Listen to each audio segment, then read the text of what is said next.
Republican Senator Susan Collins, one of the senators in the undecided column so far. Let me get over to Manu Raju because she's made a very important statement to CNN. Manu?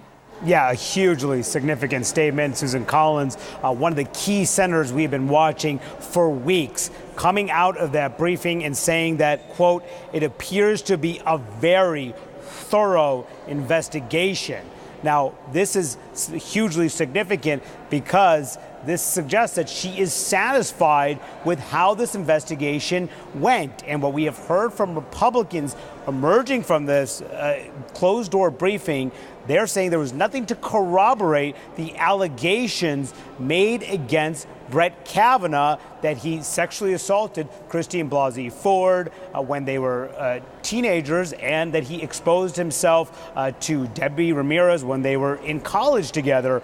The Republicans have come out one after another, so there's absolutely nothing to corroborate that in there. The Democrats have said, however, this was not a thorough investigation. There needs to be further investigation. They call it incomplete. They say that there needs to be much more, that the witnesses who need to be interviewed, they say it's been curtailed, probably by the White House. But Susan Collins making it clear, Kate, that she is siding with the Republicans on that key question about whether or not this investigation was done thoroughly and completely. She believes it has. Now, what does that mean for her vote? We don't have final answer on that yet. She would not comment when questioned by our colleague Jeremy Herb about whether or not this means that she would vote for Kavanaugh. She said she's still looking into this. She may go back for further briefings later, but in an initial indication, very positive for Brett Kavanaugh, that Susan Collins emerges and saying that this has appears to have been a very thorough investigation. We'll wait to see what Jeff Flake,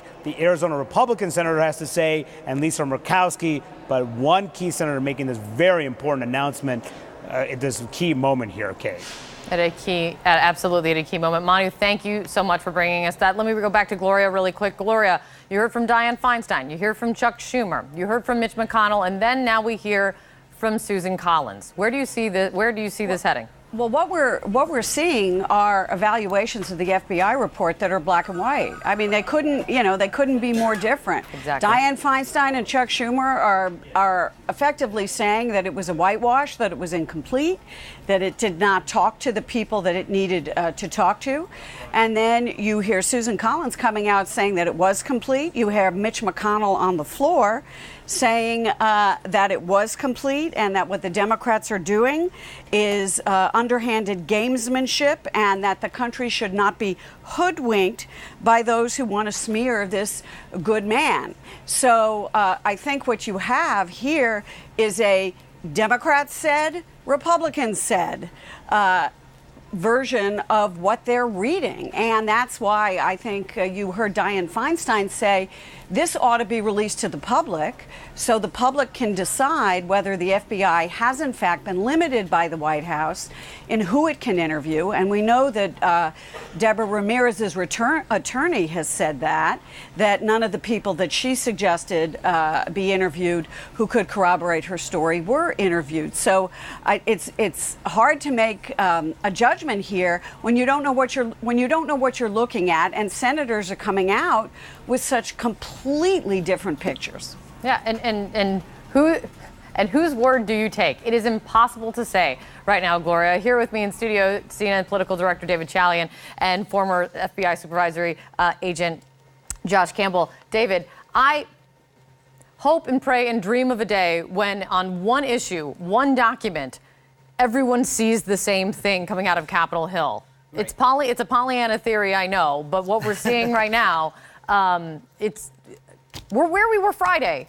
Actually, I think we're in a different place. I think the ball game's over here. And I think that's why what Manu Raju was reporting about Susan Collins' statement is a hugely significant moment, because the entire argument from the Democratic side about the investigation is that it wasn't thorough, that it wasn't complete. And she's not buying into that argument at all. And Jeff Flake was about process as well. Exactly, as an avenue to oppose his nomination. She's made that, if indeed she were to all of a sudden come out and surprise us and say, I'm a no vote, she won't have this as an excuse, because she said this is a very thorough investigation, and this is the avenue Democrats are pursuing. So I think it is, as Manu was saying, even though we don't actually know her vote yet, I understand that, but that was a hugely significant statement.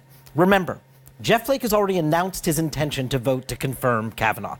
That happened before he got the week pause in the FBI investigation. Susan Collins is now saying, I reject this Democratic off-ramp. This is Remember, Jeff Flake was all about process, and his concern, as he said to Chris Coons, that it was the process was tearing the country apart. And the process now, Susan Collins says, has been thorough enough. And the process is now moving forward. So again, we don't know her vote, but I think every indication right there is that, as Mitch McConnell was making the case there, this is moving towards Kavanaugh's confirmation.